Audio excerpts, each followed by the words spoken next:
de notícias, vamos repercutir o resultado da nossa enquete do dia de ontem. Então, a gente já passou para você o tema da enquete do dia de hoje, polêmica ali em Rio do Sul, e nós vamos repercutir o resultado da enquete de ontem, onde nós repercutimos aqui um recesso fora de época que foi concedido pelos deputados federais a si próprios. Que maravilha!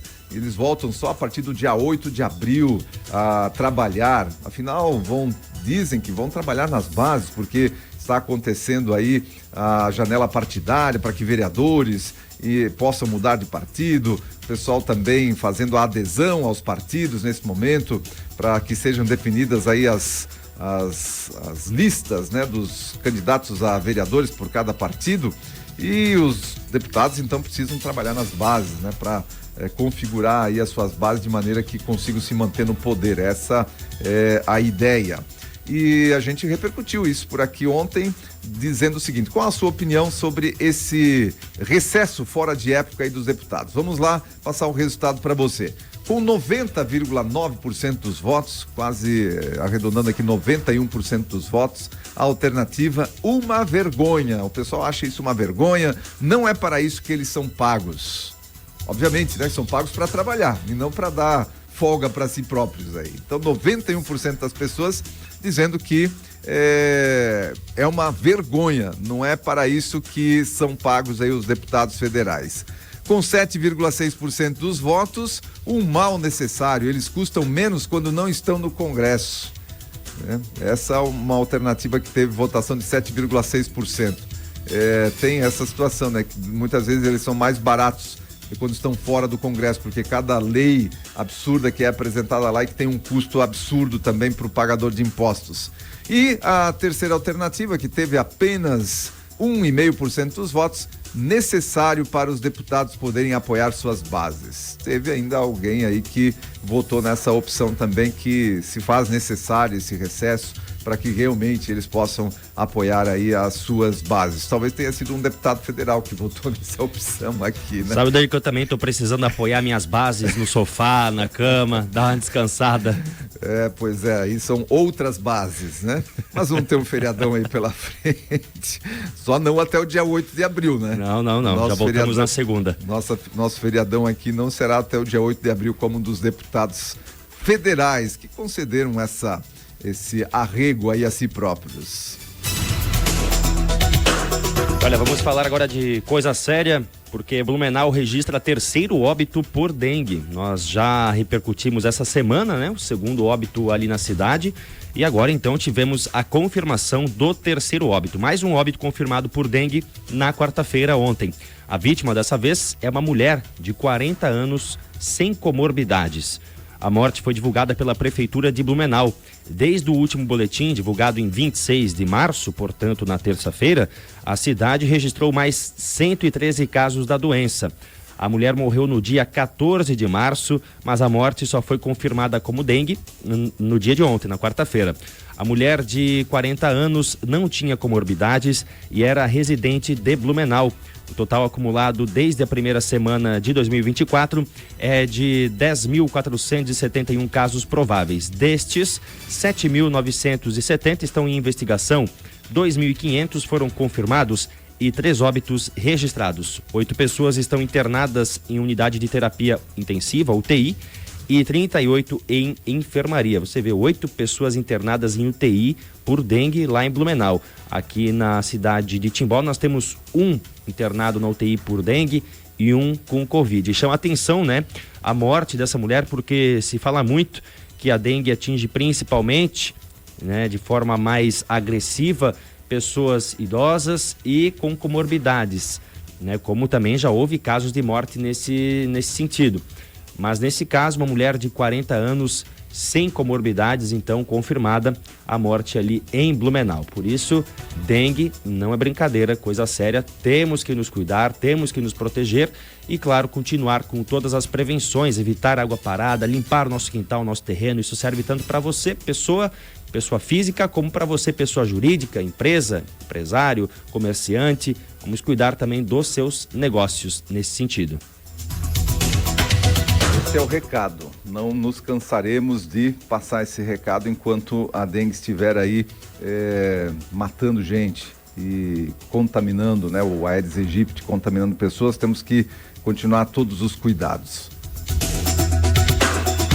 Olha, sexta-feira santa é dia aí que o pessoal gosta de comer um peixinho, até pela tradição, né? Pela tradição religiosa, inclusive.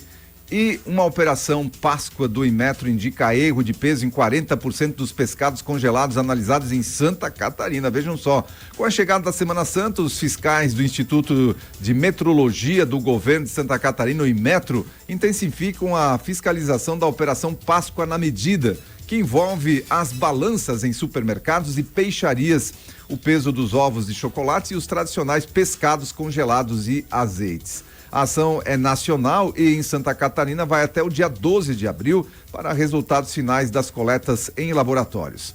Números parciais coletados até agora mostram um parecer favorável na maioria dos produtos, com exceção para os pescados, que vem preocupando pelo número crescente de erros encontrados no peso dos produtos pré-embalados. O presidente do Inmetro de Santa Catarina, Alexandre Sorato, avalia como positivo o resultado parcial e faz um alerta para a questão dos pescados. Ele diz aqui o seguinte, abro aspas: continuamos com um alto índice de conformidade no peso dos ovos de Páscoa e também na fiscalização das balanças. Nosso problema ainda está nos pescados congelados, onde muitas empresas de má fé continuam contabilizando o gelo do glaciamento como peso do produto. E os erros giram em torno de 30% em prejuízo ao consumidor. O Inmetro do governo de Santa Catarina está atuando firme no combate destas fraudes metrológicas em todo o nosso estado, concluiu aí o Alexandre Sorato do Inmetro Santa Catarina. Na fiscalização de pescados congelados, fiscais do Inmetro coletam o produto nas indústrias e supermercados e levam até o laboratório, onde passam por análise para a conferência do peso líquido sem o gelo. Nos exames finais realizados, cerca de 40% dos pescados foram considerados reprovados. Então tem que se prestar atenção, porque o que está acontecendo na maioria dos casos nos pescados, aqueles que se compra já congelado aí nos supermercados e peixarias, o gelo é considerado como peso de produto. E olha só, 40% dos produtos que foram pesquisados ou fiscalizados encontram-se com problemas. Então vamos prestar atenção nessa situação aí. É necessário que as empresas, logicamente, se adequem e parem de enganar o cidadão com essa situação. Você vê, né? Os erros giram em torno de 30% em prejuízo ao consumidor. Então a gente às vezes paga 30% mais do que seria o valor, justamente por conta aí do peso do gelo, né? Justamente compra 1 quilo de peixe, mas na verdade tem 300 gramas de gelo. Você vai comer só 700 gramas de peixe efetivamente. Essa é a realidade, é o fato. Então, essa é uma situação que realmente, isso não é a primeira vez, não é de hoje que se fiscaliza esse tipo de situação. Então, as empresas que fazem esse tipo de congelamento sabem da situação e que não podem cobrar o gelo, né? Cobrar o gelo da população aí. 30% de prejuízo para a população. Isso se a gente estivesse falando em 0,5%, tá, uma variação né, para mais e para menos, como fazem nas pesquisas aí, tudo certo. Agora, 30%, aí tem má fé envolvida, com certeza. E os pescados, eles são o produto mais fraudado do mundo, os pescados, né? Atrás dele fica apenas aí o azeite de oliva também, que é um dos produtos mais fraudados aí do mundo. Então, sempre muita atenção, como o Daí já falou aqui, 40% dos pescados pesquisados foram reprovados, isso é quase metade aí dos produtos pesquisados. Muita atenção. Vamos lá então, porque vamos falar de dengue ainda, né? Um assunto ainda muito pertinente, um assunto que está em alta. O Estado lança aplicativo para auxiliar na redução de casos graves da doença em Santa Catarina. A partir de agora, nosso estado passa a contar com mais uma estratégia para ajudar a reduzir a gravidade dos pacientes com dengue que chegam à rede de saúde. O lançamento do aplicativo Protocolo Dengue aconteceu ontem, na quarta-feira, na sede da Defesa Civil Estadual. O objetivo da plataforma para manejo clínico de casos é dar agilidade e suporte aos profissionais da saúde. O aplicativo permite a identificação do estágio da doença e tratamento de cada paciente através de características, sinais e sintomas. Os grupos da classificação de risco são A, B, C e D. Eles se diferenciam pelos sintomas, sinais de alarme e características sociais e demográficas dos indivíduos. O aplicativo foi desenvolvido a partir do painel Dengue RJ, criado pela Secretaria Estadual do Rio de Janeiro. A ferramenta é resultado da colaboração entre os estados que fazem parte do Consórcio de Integração Sul e Sudeste, COSUD. Durante a apresentação do painel, realizado em 4 de março, a Secretaria de Saúde, a Secretária de Saúde do Estado, a Carmen Zanotto, solicitou o uso da tecnologia e celeridade para a implantação em Santa Catarina. Aí aqui nas palavras do Fábio Gaudenzi, ele que é o superintendente da Vigilância em Saúde de Santa Catarina, ele diz que o aplicativo ele tem uma interface simples, mas auxilia o profissional que recebe um paciente com suspeita de dengue e como proceder. Basta ir preenchendo os dados e o app detalha o manejo clínico necessário, seja com internação hospitalar ou apenas acompanhamento do tratamento. Um app é tecnologia, um aplicativo voltado para os profissionais da saúde, mas importante, né? Sempre importante. A tecnologia está aí, ela tem que ser cada vez mais utilizada e principalmente para o bem, porque muitas vezes a gente vê os aplicativos aí sendo utilizados para, não só para o bem, mas também para fraude, para golpes. Enfim, daqui a pouco, inclusive, eu quero falar de um golpe que está circulando aqui na cidade de Timbó. Daqui a pouquinho, no final aqui do nosso giro de notícias. Michele e Tarcísio encostam, mas somente Bolsonaro venceria Lula, aponta pesquisa. Vejam só essa informação aqui. O presidente do Partido Progressista, o PP, senador Ciro Nogueira, divulgou nas redes sociais os resultados de uma pesquisa de intenção de votos encomendadas pela Legenda. O PP encomendou essa pesquisa aqui. Os dados apontam um cenário acirrado entre os principais candidatos à presidência. Nos fragmentos apresentados, o ex-presidente Jair Bolsonaro, do PL, aparece na liderança com 41,7% das intenções de voto, superando o presidente Lula, que pontua 41,6%, ou seja, um empate técnico aqui entre os dois. Como foi a eleição? No outro recorte é destacado o empate técnico entre Lula e a ex-primeira-dama Michele Bolsonaro. Nessa projeção, Lula obtém 44,5% das intenções de voto, enquanto Michele se posiciona logo atrás com 43,4%. Um outro comparativo descrito por Ciro Nogueira aponta novamente um empate técnico, desta vez entre o governador de São Paulo, Tarcísio de Freitas, do Republicanos, e Lula. Lula registra 43,9% das intenções de voto, enquanto Tarcísio alcança 40,8%. Vejam só. O pessoal já está começando a fazer conta, os partidos políticos, é o segundo ano de mandato de Lula, o pessoal já está visualizando as eleições lá no ano de 2026, nós temos agora em 2024 as eleições municipais, mas já em 2026 vamos ter eleições novamente para o Congresso e para a Presidência da República, e os partidos já começam a fazer suas pesquisas internas, já começam a fazer contas, já começam a verificar quais são os nomes que vão despontando para investir com certeza nesses nomes. Enfim, tá aí. O Jair Bolsonaro nesse momento é inelegível, nem deveria estar participando de pesquisa, né? Mas logicamente que eles colocam ali o Jair Bolsonaro para verificar como que seria o desempenho dele e principalmente do nome que ele vier a apoiar. Então, nesse momento, seria o único que conseguiria estar à frente do Lula nas pesquisas do PP. Essa pesquisa que foi aportada aí pelo PP e divulgada pelo senador Ciro Nogueira.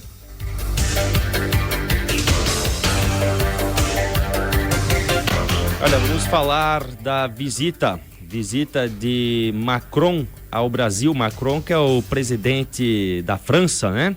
Esteve aqui no Brasil no dia 26, na terça-feira, para a primeira visita bilateral a um país da América Latina, desde que assumiu o poder lá em 2017. O país será o único da região, Brasil no caso, a ser visitado desta vez pelo presidente francês. Ele vai ficar 3 dias e passar por 5 cidades: Belém, Rio de Janeiro, Itaguaí, no Rio de Janeiro também, São Paulo e Brasília.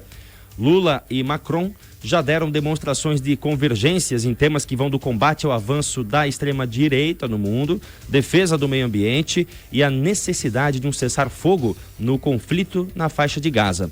Um dos principais pontos de convergência entre Lula e Macron é a cooperação militar entre os dois países. A expectativa de que os dois países assinem memorandos de entendimento nesta área durante a passagem de Macron pelo Brasil. De um lado, França é um importante fornecedor de produtos de defesa no mercado internacional. Do outro, o Brasil é um importante consumidor de tecnologia militar francesa. Então, um dos pontos aqui da visita do Macron foi o lançamento do submarino Toneleiro S-42, fruto de uma parceria entre os dois países na base naval de Itaguaí, no Rio de Janeiro. Na fala aí de Lula, durante o lançamento do submarino, ele voltou a pregar a paz, mas defendeu aí os investimentos no setor de segurança nacional. O presidente ainda elogiou as Forças Armadas, disse que uma defesa forte também é garantia contra as animosidades contra o processo democrático e que, é claro, aqui que estava falando da política interna, mas não citou o ex-presidente Jair Bolsonaro, por exemplo, né, em relação aos atos lá do 8 de janeiro. Antes de Lula, o Macron também fez um contundente discurso anti-guerra com indiretas à Rússia. Sem citar o país ou o presidente Vladimir Putin, ele disse que defende o respeito ao direito internacional e que rejeita a partilha do mundo. O Macron, inclusive, se estabeleceu aí como um dos principais opositores a Putin e tem cobrado uma posição mais crítica de Lula. Esse assunto, inclusive, deve ser tratado entre os dois. Já na faixa de Gaza, o francês tem se unido ao coro lulista pela paz. Pois é, eles têm os pontos de convergência, mas principalmente para a França interessa a Amazônia, as riquezas da Amazônia. Não é por nada que o discurso do Macron lá é em defesa da Amazônia, e ele veio finalmente conhecer um pouco da Amazônia, né? Porque falava sem nunca ter colocado os pés aqui na Amazônia. Agora pelo menos um pouquinho só. Logicamente que regado aí é muito champanhe e tal, mas conhecer um pouco ali da Amazônia, um trechinho da Amazônia, nada muito significativo. Mas visita o Brasil e interessado, claro, na Amazônia e nas parcerias comerciais com a questão da defesa, dos armamentos, da tecnologia militar francesa, de conseguir comercializar isso, continuar comercializando isso com o nosso país. Mas tem algumas questões que Lula e Macron não concordam tanto, que é, por exemplo, o acordo comercial entre a União Europeia e o Mercosul, que o Macron é contra, defendendo, logicamente, lá o seu país e a União Europeia, e o tratamento dado pelo Brasil durante as reuniões do G20, presidido pelo Brasil, a guerra na Ucrânia também, que já foi citado aí pelo Julian. Mas, enfim, Macron visitando o Brasil.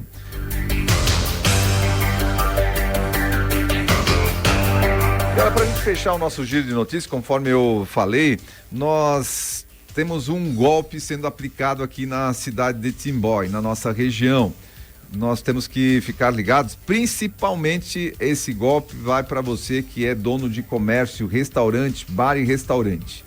Olha só como é que golpistas estão atuando aqui na nossa cidade, na nossa região com relação a isso. Uma mulher, supostamente cliente, se faz passar por cliente, liga para o restaurante, pede para falar lá com o gerente, com o dono do restaurante, e diz que não se identifica, ela se identifica como Cláudia, nesse caso aqui especificamente desse caso, dessa tentativa. O dono do restaurante acabou não caindo porque se ligou, já estava ciente da situação, não se ligou, deu corda, mas acabou, claro, não caindo no golpe. Mas olha como é que é a atuação da golpista, essa tal de Cláudia, que talvez tenha se identificado com outros nomes aí em outros bares e restaurantes na região. Fique atento então, você que é dono de restaurante, bar aqui da nossa região. Essa mulher liga dizendo que frequentou o restaurante dias atrás, e que por conta da alimentação contaminada, a filha foi internada no hospital e que quer uma indenização por Pix, que o dono do restaurante passe imediatamente um valor no Pix dessa pessoa Caso contrário, ela fará uma publicação nas redes sociais, vai para a imprensa para falar mal do restaurante. E aí não dá. Nesse caso aqui, ela do restaurante que passou para a gente a informação, ela falou que tinha jantado no determinado dia, mas o restaurante não serve jantar. Então nem para isso os golpistas, né, às vezes eles têm tanto são tão inteligentes que acabam sendo burros, porque eles passam informações que não condizem com a realidade. E o dono do restaurante, nem sirvo jantar aqui, como é que ela está falando que veio jantar aqui no restaurante e eu nem sirvo jantar? E a filha ficou doente, passou mal, teve que ir para o pronto-socorro, teve que ser medicada e está pedindo um valor, caso contrário vai jogar o nome do restaurante na lama, nas redes sociais, enfim. E aí o camarada ficou ligado, não caiu no golpe, mas fez um alerta aí também para que outras pessoas também não caiam. Então fique ligado, você que é dono de restaurante, os golpistas estão sempre atentos, eles estão sempre ligados, sempre criando um golpe novo. E olha só, esses que acabaram criando aí e tentando passar o golpe, aplicar o golpe nos donos de bares e restaurantes aqui da nossa cidade, da nossa região. Fique ligado, portanto. E para fechar definitivamente o nosso giro de notícias e para você ficar ligado na enquete do dia de hoje, eu quero que você ouça agora o áudio que circulou nas redes sociais do prefeito, o Tomé, do PSD lá de Rio do Sul, sobre o veto a essa apresentação dessa mostra de cinema que com tema LGBT lá na cidade de Rio do Sul. Vamos acompanhar. Acompanhe o que o Tomé fala nesse áudio que circulou nas redes sociais. Rodrigo, cancela logo isso aí, faz a arte de cancelamento. Não vou aceitar utilizar espaço público municipal para esse tipo de evento. Tá proibido. Enquanto eu for prefeito dessa cidade, isso jamais vai acontecer. E quero te deixar muito claro, não sou bolsonarista, direita radical, nada disso. Isso nem me interessa. Mas, cara, eu sou cristão, sou pai de família, cara. Tu já pensou a Amabile com 3 aninhos num evento de classificação livre ali? Tem evento classificação livre. O Jorge, com 13 anos, tem evento ali, cara, com temas mais severos para 14. Estão falando em pansexualidade. Ou seja, até olhei no Google, o que é agora o pansexual? É o que aceita tudo, que faz tudo. Já pensou um troço desse dentro da nossa Fundação Cultural, Rodrigo? O Nod Pellicete se vira no caixão. Isso é inadmissível, cara. Entende? Nós não podemos criar apologia a esse tipo de coisa. A livre escolha vai para cada um que quiser escolher ser o que quiser. Mas nós praticarmos apologia, incentivar isso em espaço público municipal, esquece. Enquanto eu for prefeito, esquece. E outra, como é que o governo do estado me financia esse tipo de circuito Santa Catarina fora? Isso é um absurdo. É dinheiro jogado fora, é dinheiro jogado no lixo. O estado precisando de tanta coisa, tantas outras áreas que precisa ser investido. Olha, nós deveríamos fazer contato com a Fundação Catarinense de Cultura e lançar uma nota de repúdio de um troço desse. Isso é um absurdo. Esse foi o Tomé, prefeito lá de Rio do Sul. Foi o áudio que circulou nas redes sociais. Depois eu confirmei a informação. Tá na Folha de São Paulo já, tá na Carta Capital, claro que é um site aí de extrema esquerda aqui do nosso país. Tá lá também na Carta Capital e tá nas redes sociais do próprio Tomé. Ele fazendo também um vídeo falando a respeito dessa situação. Então é confirmada realmente essa situação aí e a gente colocando isso na nossa enquete para você votar e participar no dia de hoje, dando a sua opinião a respeito desse veto do Tomé, lá o prefeito de Rio do Sul, José Tomé, que é do PSD, e não permitindo a apresentação dessa mostra de cinema com tema LGBT. Você vota, participa, interage com a gente nessa manhã de quinta-feira, 7h23, intervalo.